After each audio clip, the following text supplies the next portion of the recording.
Assalamu alaikum. From most of the questions I receive, 80% are regarding depression. Do you know why? Because depression is one of the most common psychological problems that people accept and want to talk about. Today's video will make you understand what is depression, what are its causes. But before that, remember one thing, depression is not a weakness. I always tell my clients about the cause and effect relationship in everything, and same applies for depression. The dysfunctional brain chemicals or imbalance of the brain chemicals is not a cause. The cause is the feeling of not being able to fulfill your needs and desires.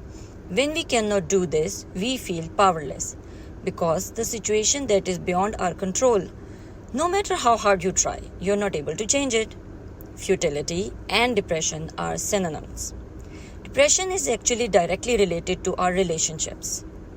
For example, work depression.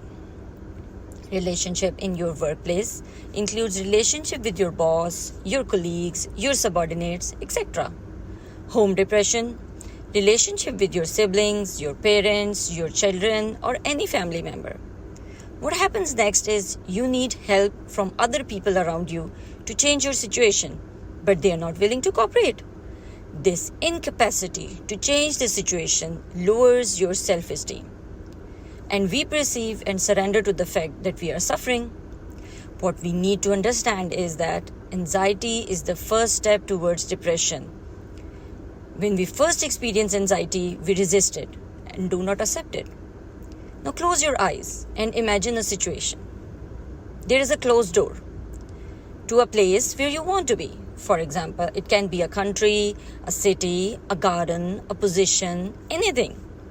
You have tried every way to get in until you realize it won't open.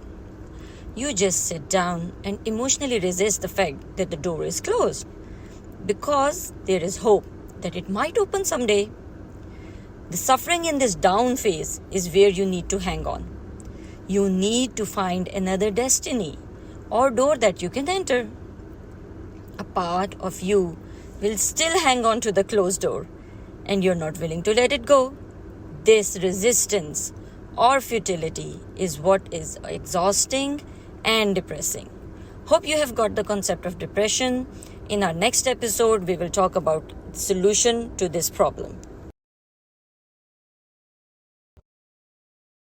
Kindly subscribe to our channel, Amna's Healing Hub, and follow us on Instagram and Facebook. Thank you.